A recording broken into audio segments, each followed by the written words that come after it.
Bahaya juga ya kalau misalnya sampai nggak cuci darah. Iya, Menggigil badan. iya. Waktu itu saya kaget.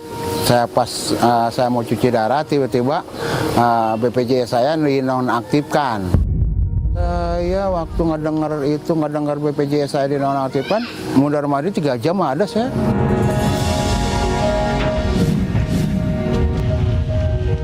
Ya kalau ada kita yang sakit atau anak istri, kemungkinan kalau kita lagi ada duit ya kita bawa ke puskesmas, kalau nggak ke klinik yang berobat ke puskesmas bayar untuk umum, sedangkan kalau nggak punya duit ya paling cuma berobat warung aja.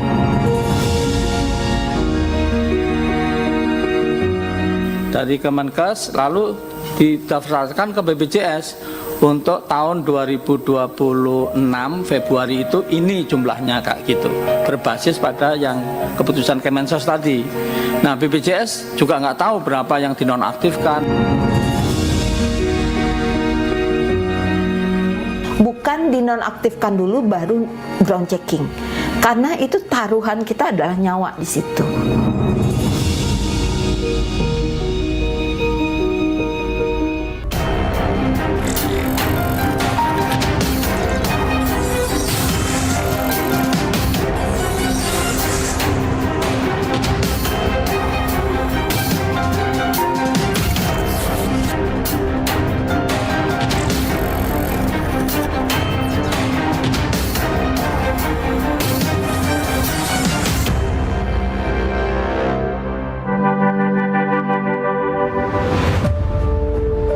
Pemerintah menonaktifkan secara mendadak sekitar 11 juta peserta PBI alias BPJS Subsidi Kesehatan.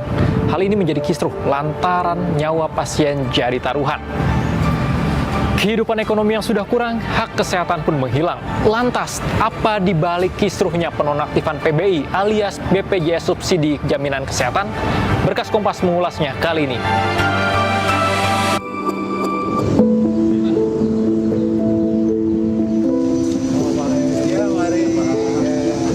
Kejadian 3 Februari lalu bagi Aden Hidayat ibarat tersambar petir di siang bolong. Saat itu warga Cilengsi Kabupaten Bogor ini hendak menjalani cuci darah di rumah sakit.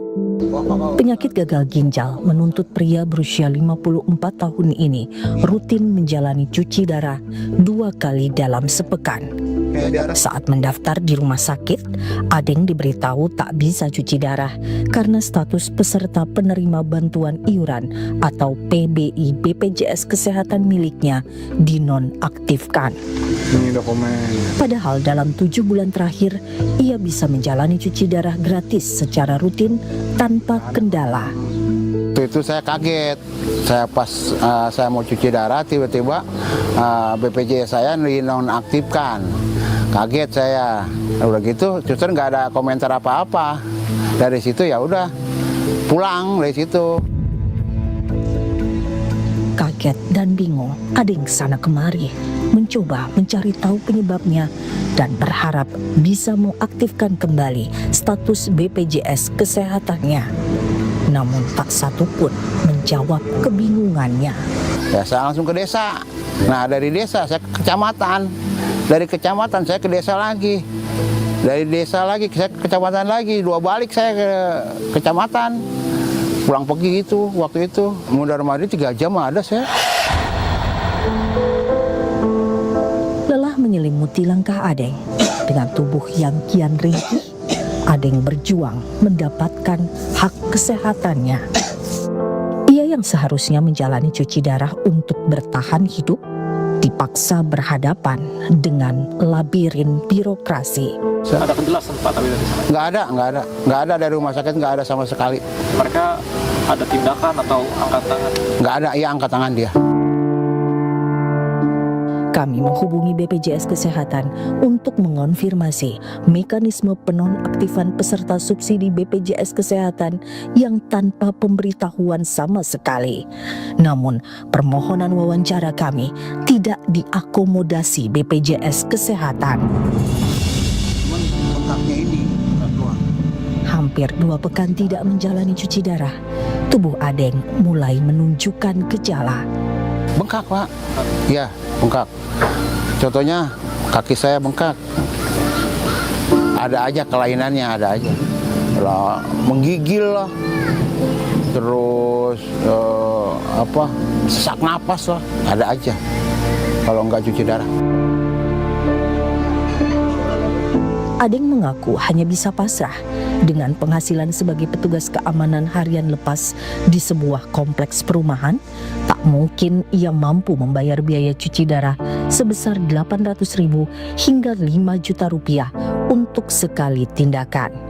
Waduh, nggak mampu Pak, nggak mampu, asli nggak mampu. Nggak mampu saya kalau begitu, kalau di nonaktifkan saya nggak mampu.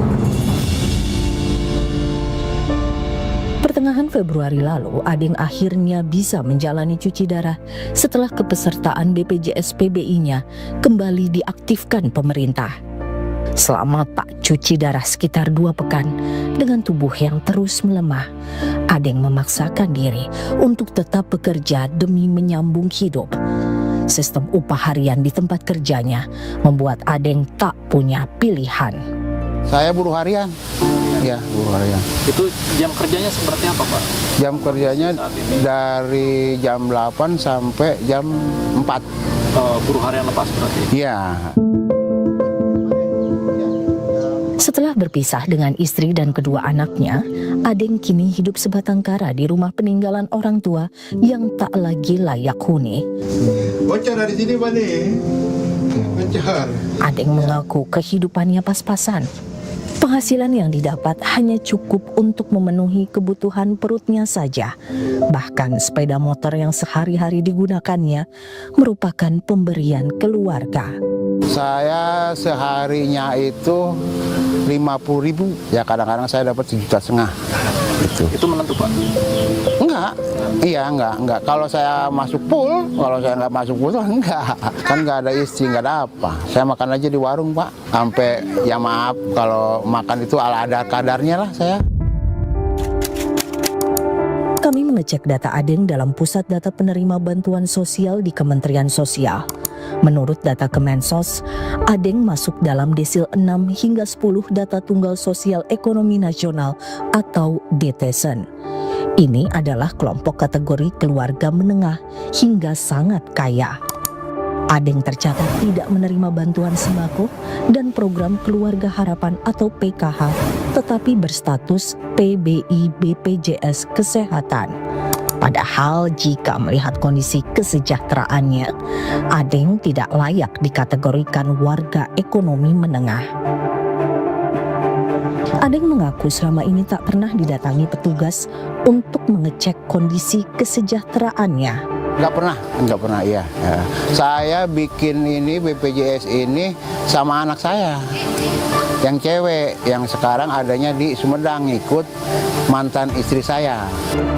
Rutin, Pak, minum obat ya, Pak? Saya hampir tiap malam. Adeng berharap pemerintah tak akan mencoret dirinya sebagai penerima bantuan iuran BPJS Kesehatan. Kasihan sama seperti saya ini. Iya. Aduh, kalau nolong hati mama, aduh. Karena dari Bapak sendiri pun Sangat, iya, sangat membutuhkan banget ya, betul Pak, betul. Masih ada puluhan juta warga miskin yang tidak menerima bantuan iuran BPJS Kesehatan. Bagaimana nasib mereka?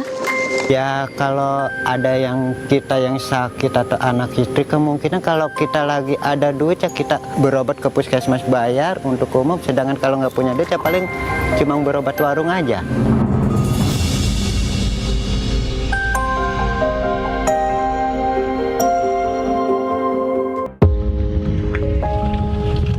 Sampah plastik dan kardus jadi harapan Wantoro Tijan untuk menyambung hidup bersama keluarga. Bersama gerobaknya, pria 44 tahun ini mengumpulkan sampah plastik dan kardus untuk dibawa pulang ke rumahnya di Kampung Pemulung, kawasan Pondok Kopi, Jakarta Timur. Nama Wantoro, pekerjaan pemulung. Kalau untuk usaha kayak gini ya kita ibaratnya muter-muter aja di mana jalan, di mana ada tong sampah, ya itulah. Ya ibarat kayak kita begini adalah sampahmu adalah hartaku. Plastik dan kardus itu kemudian dikilokan dan dijual ke pengepul. Nggak menentu ya. Kadang seminggu itu kita paling banyak itu di antara 400, kadang kalau lagi ini paling sekitar 250-an per minggu. Itu tentu Pak atau gimana? Ya nggak pasti juga ya, kita kadang-kadang ada rezeki sampingan, entah nemu duit di jalan, entah disuruh orang, tak ada yang ngasih. Rumah yang ditempati Wantoro bersama istri dan anak semata wayangnya hanyalah bedeng berukuran 5 x 3 meter yang disediakan bos pemilik lahan di Kampung Pemulung. Sudah 5 tahun Wantoro dan keluarganya tinggal di kampung tersebut. Ia salah satu dari sekitar 45 keluarga pemulung yang tinggal di sana. Ya namanya kita sebagai pemulung ya bedeng ya, itu aja difasilitasin sama bos apa. Ya kalau hujan ya, kalau bocor ya udah biasa lah tempat bedeng. Setahun lalu, berkat pendampingan dari sebuah yayasan sosial, Wantoro akhirnya memiliki KTP Jakarta. Ia dan keluarga secara resmi tercatat sebagai warga di wilayahnya. Namun, meski sudah setahun berstatus sebagai warga Jakarta, Wantoro tak pernah merasakan bantuan pemerintah yang menjadi haknya. Ketika kami mengecek data Wantoro di laman Data Tunggal Sosial dan Ekonomi Nasional atau DTSN Kementerian Sosial, tak ada bantuan sama sekali bagi Wantoro dan keluarga, baik bantuan sembako, bantuan program Keluarga Harapan, maupun bantuan iuran BPJS Kesehatan. Nama Wantoro tidak tercatat dalam Desil. Pertama ya untuk ngebutuh pembantuan ya untuk pembantuan pemerintah apa, karena kan hidup kita ini dalam keadaan serba kekurangan. Dari pemerintah sendiri apakah sudah ada misalnya bantuan dari atau meninjau secara langsung dari titik rumah Bapak? Setahu saya selama ini belum pernah sih. Kondisi ekonomi yang sulit dan tanpa jaminan kesehatan, rumah sakit jadi hal yang menakutkan bagi Wantoro, apalagi kalau bukan karena biaya. Itu lalu kalau misalnya waktu dari keluarga ada yang sakit, itu gimana Pak untuk? Ya kalau ada yang sakit atau anak istri, kemungkinan kalau kita lagi ada duit ya kita bawa ke puskesmas, kalau nggak ke klinik yang berobat ke puskesmas bayar untuk umum, sedangkan kalau nggak punya duit ya paling cuma berobat warung aja. Kalau pas lagi nggak pegang duit sama sekali ya mau nggak mau kita pinjam sama bos atau sama tetangga. Jika ada anggota keluarga yang sakit parah, Wantoro lebih memilih pulang kampung. Di kampung, ia bisa berharap bantuan biaya berobat dari sanak saudara. Saya minta tolong perhatiin masyarakat kecil kayak model kami, sewaktu-waktu sakit apa supaya bisa dapat berobat gratis gimana gitu. Sedangkan kayak model kayak kami ini, rakyat kecil ini, jangankan untuk biaya berobat, untuk makan sehari aja kadang-kadang ya gimana gitu harus cari. Yayasan RB, yayasan sosial yang berkiprah di Kampung Pemulung tempat Wantoro tinggal, kerap mengupayakan agar keluarga pemulung mendapatkan hak-haknya dari negara. Ketua Yayasan RB Abdul Rohim mengatakan, urusan warga miskin selalu terkendala persoalan administratif. Selama ini kami melakukan intervensi di komunitas ya, tantangannya cukup kompleks ya. Belum lagi warga masyarakat yang kita temukan gitu ya, mereka macam-macam kendalanya, ada yang persoalan administrasi, dokumen yang kurang lengkap seperti itu. Pemerintah mengeklaim terus memperbarui data warga miskin, namun tetap saja ada yang tidak terlindungi. Kita temukan 54 juta lebih ya, mereka berada di desil 1 sampai 5 yang belum menjadi peserta PBI.